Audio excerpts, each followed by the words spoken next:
안녕하세요. 조용한 생활의 영화팬 여러분. 올 것이 왔습니다. 극장 전에 송경원 편집장이 야심만만하게 준비한 2024년 영화 결산 특집 시간입니다. 송편 인사해 주세요. 안녕하세요. 신의 11 송경원입니다. 오늘 너무 준비를 많이 해서 이고지고 오셨는데요. 잘 부탁드릴게요. 시작할 때부터 엄청난 야심만만. 제가 제일 싫어하는 단어들인데 그냥 소박하게 제 올해의 기록 그리고 그냥 신의 11 기자는 이렇게 그냥 영화 봤구나 정도로 생각해 주시면 좋겠습니다. 예, 원앤온리 단 한 번 있는 조용한 생활의 2024년 영화 결산이 되겠습니다. 먼저 2024년 영화 세상을 규정할 수 있는 키워드들로 네.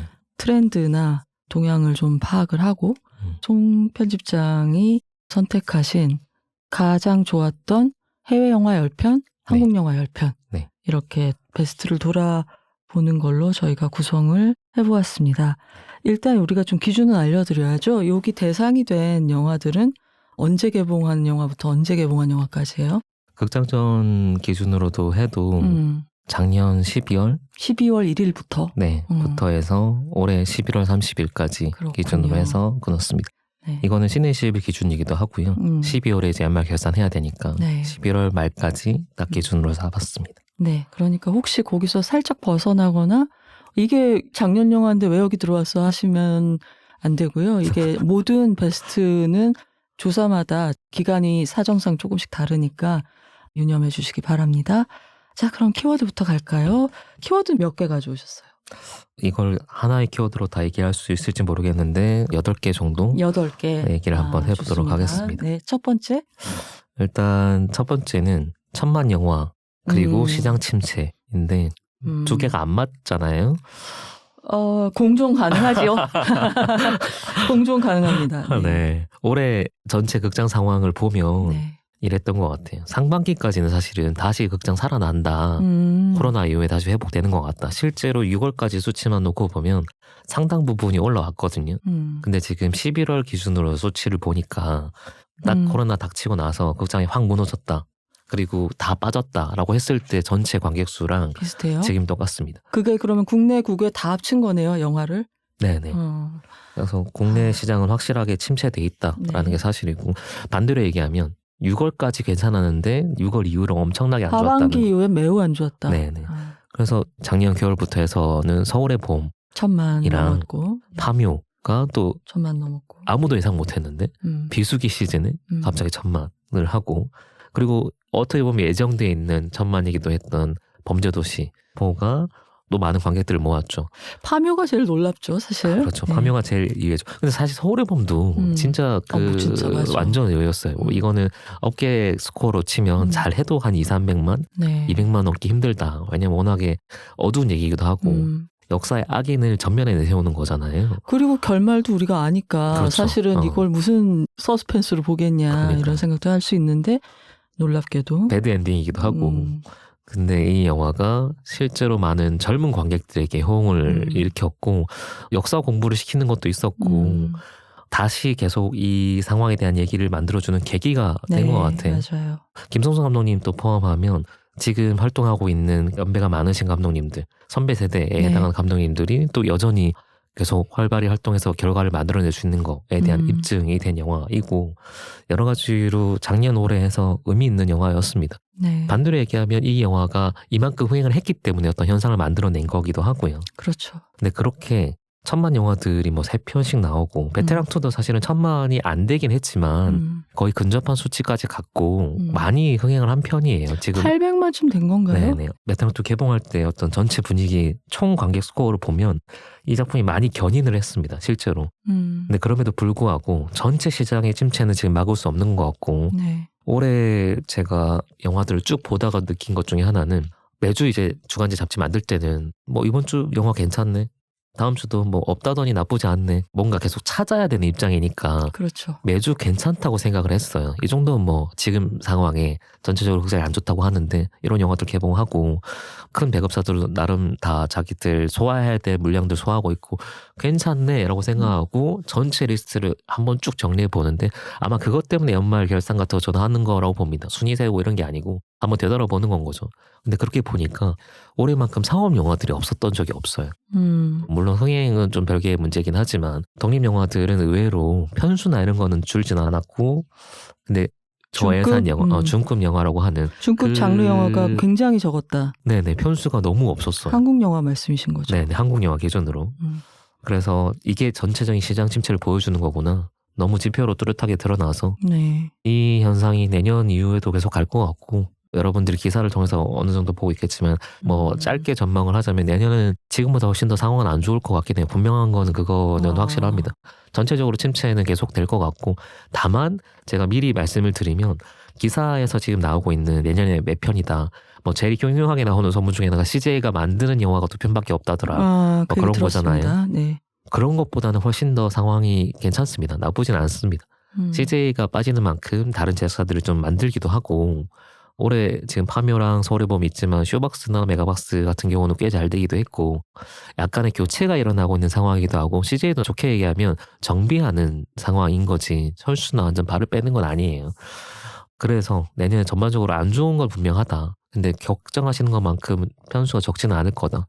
다만 지금 요거처럼 서울의 봄, 베테랑2, 범죄도시처럼 프랜차이즈 이끌어줄 수 있는 영화가 있냐라고 하면 그거는 확실히 내년에는 올해보다는 덜 할 것 같다라는 게 되돌아보면서 들었던 생각입니다. 그러니까 뭐 1000만이 3편 나오지는 않더라도 어느 정도 관객을 보장할 수 있는 중간급의 장르 영화들이 나와주면 좋은데, 투자가 악화된 지 좀 오래됐으니까 그 여파로 장담할 수는 없다, 그런 거죠. 그렇죠. 그리고 제작하는 거 기준으로 한다고 하면 내년에 확실하게 많아질 장르는 호러 같은 거예요. 호러. 저예산으로 시작할 수 있는, 독특한 컨셉으로 갈 수 있는, 그리고 어느 정도의 적지만 안정된 관객층을 보장받을 수 있는 장르 중에 하나가 호러잖아요. 네. 그래서 내년에는 호러를 제작한다는 제작사나 이런 게 꽤 많고, 네. 뒤에 한번 얘기하겠지만 애니메이션 제작은 힘든데 수입작이 분명하게 좀 많이 늘어날 것 같고, 일본 애니메이션 말씀하신 일본 애니메이션 건가요? 포함해서 네. 뭐 유럽 쪽의 중저예산 애니메이션들 이런 것들, 네.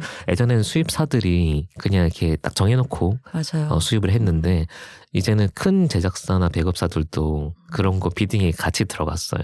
이게 약간 안정된 시장이라고 생각하는 것 같아요. 그럴만하죠. 네. 그런 작품들이 꽤 많이 늘어날 거다. 근데 정말 올해 돌아보니까 웬만큼 사람들이 주변에서 많이 본 장르 영화가 뭐 파일럿? 조정석 씨 나온 뭐 파일럿이나, 네. 탈주, 파일럿 이렇게 여름 시장에 개봉했던 네 편의 영화들, 그 사사 영화들이 지금 돌아보니까 마지막 불꽃을 좀 태웠고, 그리고 나서 지금 겨울까지 중간에 영화가 이런 식의 장르가 거의 없는 상황이고, 뭐 이게 꼭 나쁘다고만 할 수는 없는데 그 자리를 꽤 많은 독립영화들이 좀 채우고 있다. 그래서 뒤에 얘기하겠지만 독립영화나 아니면 예술영화라고 불리는 영화들의 전체적인 스코어들은 전반적으로 좀 올라간 것 같아요. 네. 전반적인 시장 파이가 어떻게 나눠졌나 말씀을 해주셨고요. 그런 가운데 이제 극장들이 없어진 극장도 있었던 것 같고, 네. 어떻게 다르게 스크린을 쓸 것인가, 이걸로 절치부심했던 한 해 같은데요. 제가 맨날 이 자리에서 하는 영화가 뭐냐라고 얘기하면 산업의 근간은 결국 극장이에요. 네. 작품의 퀄리티나 어느 플랫폼에서 틀어지는 거 이런 거 다 별개로 극장 체험이란 게 되게 중요한데 전체 관객수가 떨어진다는 거는 극장 체험이 확실히 많이 줄고 있다 혹은 바뀌고 있다는 거겠죠. 극장들 입장에서도 당연히 어떤 전략을 세울 거고 1등, 2등, 3등이 전략이 좀 다 미묘하게 다릅니다. 근데 전체적으로는 극장 수 감소는 피할 수 없을 것 같고 극장은 의외로 부동산업에 가까워요. 그래서 쉽게 들어가기도 힘들고 쉽게 빠지기도 힘듭니다. 그래서 느리지만 천천히 감소는 될 겁니다. 아까 왜 1, 2, 3등 다 전략이 다르다 그랬는데 그 말씀은 뭐 CGV, 메가박스, 롯데시네마가 다 이 모색한 비상구가 다르다 이런 걸까요? 네네.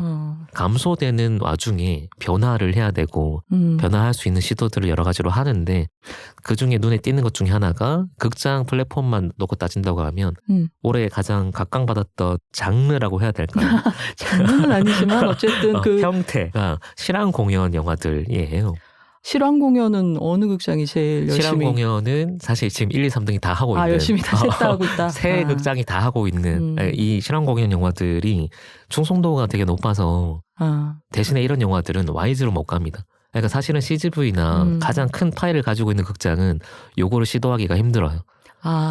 요걸 하는 순간 다른 거 다 빼야 되거든요. 네. 그러니까 그렇게 하기는 힘들고 틈새 시장에서 높은 점유율로 순도 높은 엑기스를 노릴 때 이걸 할 수 있고 보통 2, 3등에서 적극적으로 하는 건 거죠. 네. 그래서 예전에는 메가박스 단독 개봉, 뭐 롯데 단독 개봉, CGV 단독 개봉해서 단독 개봉의 실황 공연들이 종종 있었는데 이게 점점점 숫자가 좀 커져서 지금은 좀 경쟁적으로 가져가려고 하는 상태이고 네. 실황 공연 영화들을 가져와야 되니까 극장 시설도 좀 많이 바꾸고 있습니다. 그래서 사운드 특화관들이 좀 많이 늘어났고 거기에 맞춘 프리미엄 좌석이나 뭐 그런 것들로 많이 시설도 교체하고 있어요. 네. 좋게는 그 플랫폼 자체를 고급화시키는 거니까 긍정적인 면도 있는데 걱정되는 거는 극장 자체 성격이 좀 많이 바뀔 수도 있다. 네. 전체 파이가 얼마나 될지 모르지만 작년 같은 기준만 해도 이게 그냥 틈새 시장 중에 하나였는데 네. 지금 주요 메이저 시장이 됐어요. 임영웅 공연이나 이런 거는 CGV 단독 개봉을 했는데 아마 수익으로 치면 작년에 했던 것 중에 최대였거든요. 이런 실황 공연 영화가 전체 박스 오피스에 영향을 미칠 만큼 순위가 올라온다 라고 하면 사실 이건 부정적인 신호입니다. 왜냐면 그쪽으로 방향이 바뀔 거라는 거기 때문에. 네. 근데 올해 중순 정도를 기점으로 해서 실황 공연 영화들은 예전에는 특화관, 특별관들이 의미 있는 시도를 한다 정도였다고 하면 지금은 완전히 큰 흐름 중에 하나로 자리가 잡혀서 내년에 기다리고 있는 라인업도 꽤 많고 이게 제작비가 그렇게 크게 많이 들진 않기 때문에 공연들. 그 영화라고 말할 수 있는 그런 공연 영화도 있긴 있는데 그냥 기록한 것도 있잖아요. 그렇죠. 사실은 대부분이 그쪽에 공연 가깝죠. 기록물에 가까우면 재편집 사실 기록물에 그걸 가깝고 영화라고 할 수 있을까? 거기에 조금 더 의미를 부여하면 이제 공연을 극장에서 편하게 즐길 수 있게 만들어준다. 뭐 그 정도인데 단독 영화라고 보긴 사실은 힘들고 좋은 이벤트였죠. 근데 그게 큰 파일을 차지하게 돼버렸다. 그래서 요거는 지금 이제 부송진 신호 쪽으로 자리 잡고 있습니다. 말씀을 들으니까 제가 어느 날 용산 CGV에 갔다가 임영웅 씨 팬클럽에 파란 티셔츠 파도에 휩쓸려서 제 의지와 다르게 떠내려갔던 그런 기억이 나네요. 근데 이게 2024년 영화계 정리하는 키워드인데 두 번째 실황 공연 영화가 나왔다는 게 실제 심상치 않네. 그러니까 이게 문제예요. 수익 수치가 좋은 거는 좋은 아이템이죠. 근데 전체 매출 수치에서 이게 큰 비중으로 올라오기 시작하면 다른 거에 영향을 미치기 시작합니다. 이게 지금 문제 중에 하나는 실황공연 영화는 티켓값이 엄청 비쌉니다. 우리 보통 한 15,000원, 뭐 평균 15,000원, 주말에 투수하면 18,000원까지도 가는데 이거는 24,000원부터 시작하는 데가 많아요. 티켓 단가도 높으니까 사실상 영화랑 공연 중간쯤에 있는 새로운 형태의 체험에 가깝거든요. 이 관객들이 일반 영화로 확산되지도 않습니다. 그렇지. 그러다 보니까 이게 파일이 커지는 거는 좀 경계해야 되는데 지금 어쩔 수 없이 극장들이 위기에 닥쳐 있으니까 이쪽 파일을 적극적으로 늘리고 있는 상황이고 사실 이건 2, 3등이 해야 되는 전략이에요. 근데 어깨리가 이제 들어오면서 비딩이 시작됐다 정도로 보시면 될 것 같고 그 비슷한 신호로 원래 2, 3등이 하는 전략 중에 하나가 단독 개봉 같은 거거든요. 작지만 우리만 한다라고 하는 거. 예. 그거를 메가박스가 되게 많이 했었어요. 그 중에 메가박스가 많이 뚫었던 게 이제 애니메이션, 일본 애니메이션들. 맞아요. 그 서울에 몇몇 관에만 단독 하는 게 있었는데 그게 꽤 유의미하게 자리 잡아서 이제 어느 정도 시장이 형성이 됐고 수도권 관객도 수용할 수 있을 정도, 지방 관객들이 그거 보려고 올라올 정도의 충성도 높은 장르니까 올라오실 수밖에 없죠. 그렇죠. 메가박스는 전략상으로 그거 확산 안 합니다. 지방에도 틀 수 있는데 안 틀어요. 나쁘다. 저는 근데 그게 오히려 올바른 전략이라고 봐요. 극장 입장에서는요? 아니면 네, 그러니까 극장 입장에서도 그렇고 전체 시장 상황 고려했을 때도 그걸 넓히기 시작하잖아요. 네. 그러면 아까 지금 얘기했던 실황 공연 같은 게 나는 거예요. 매출에서도 비중을 차지하기 시작한다. 네네. 그럼 거기에 맞춰서 뭔가 가야 되고 이거의 핵심 희소성이거든요. 네. 오히려 희소성을 좀 보장해 주는 쪽으로 갔는데 이것도 조금씩 이제 바운드리가 넓혀지고 있다. 네. 이를테면 메가박스만 혼자 할 때는 상관없었는데 롯데랑 CGV도 애니메이션 단독 경쟁에 지금 끼어들기 시작하고 아까 잠깐 말씀드린 것처럼 애니메이션 수입작들 내년에 되게 많아질 겁니다.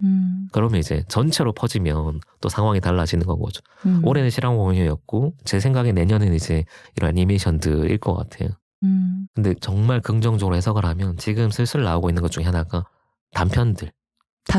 영화들 60분 안 되는 한 30분 내외 정도 되는 단편들이 티켓 가격을 좀 싸게 하고 상영한 형태들이 조금 늘고 있어요. 대표적으로 손석구 배우가 연출도 맡았던 밤낚시 같은 네. 그런 것들이 이제 극장 개봉도 하는 거죠, 단독으로. 근데 그게 지금 12월에는 나문이라는 영화도 있고 10분짜리, 18분짜리, 20분짜리 단편들이 CGV에서 만들기도 하고 아니면 작은 제작사들이 만들어서 이벤트처럼 극장에서 틀고 있습니다. 묵지 않고 그것만 들어요? 묵지 않고 단편으로만 하는 거예요. 그래서 티켓 가격은 좀 많이 낮게 책정을 네. 해서 하는 건 거죠. 그런 형태들이 올해 시도가 됐고 내년에는 아마 이게 좀 더 늘어날 것 같고 우리가 알고 있는 극장을 이렇게 즐겨야 돼라고 하는 형태가 있잖아요. 드라마가 있는 이야기가 있는 그쵸. 내러티브 영화를 90분 내외로 보는 거라고 생각하고 있는데 거기에 약간 분화되고 있는 상황입니다. 그 분화되는 걸 극장에서도 받아주고 있는 상황이고. 그러니까 그냥 좋은 스크린과 사운드 시스템을 네. 이용하러 간다. 약간 그렇죠. 이런 느낌인 네, 거고. 네. 집중해서 본다는 것도 있고 저는 이런 완전 초단편이나 단편들이 극장에서 틀어지는 건 되게 좋은 것 같아요. 좋죠. 예. 이게 진짜 극장 체험을 좀 늘리는 거거든요. 극장은 공간에서 뭔가 즐긴다는 거를 늘려주는 거라서 실황 공연이랑 이런 건 좀 성격이 좀 다른 다르죠. 것 같아요. 예. 그리고 뭐 이거는 좀 다른 경우긴 하지만 그래서 레오 카락스 그것은 내가 아니다. 네, 이츠나미 예, 이츠나미 하죠. 네. 하고 알리체 로르바케르의 단편하고 묶어서 네. 개봉한단 말이 있더라고요. 네. 하나로는 조금 짧으니까. 네. 예전에만 해도 제 기억에도 너무 옛날 사람 같은데 그 4월 이야기 같은 거 짧죠 그 영화도. 네, 그게 1시간이잖아. 1시간 네. 조금 안 되는데 그거 정보 없이 극장에서 보러 갔다가 사람들이 뭐야 거슬러 살라며 이 뭐 하는 거야 약간 이렇게 끝났다고 이런 분위기였는데 지금은 이제 짧은 단편들에 해당하는 영화들이 적극적으로 이제 많이 생기고 있고 사람들 즐기고 있다. 단 티켓 값은 되게 다양해질 수 있다. 오히려 또 이게 되게 좋은 신호인 게 티켓 값의 다양화가 사실은 좀 필요한 상황인데 비싸서 안 온다는 분이 많으니까. 그렇죠. 네. 그걸 근데 시도하기 쉽지 않잖아요. 이건 10년째 하고 있는 얘기이기 때문에 티켓값 관련된 분들. 네. 근데 그걸 할 수 있는 되게 좋은 케이스들로 쌓이고 있어서 요거는 좋은 신호인 것 같습니다. 뭐 불황이니까 극장 쪽에서 품이 좀 들더라도 다변화를 해야겠죠. 그러면은 이 실황 공연 영화랑 아주 소수 독점 개봉 이런 거를 묶어서 특화라는 키워드로 묶으면 되겠네요. 자, 그러면은 첫 번째는 천만 영화인데 전반적인 시장 침체, 두 번째는 특화관들의 약진이라고 할 수 있고. 두 번째. 세 번째는 뭘까요?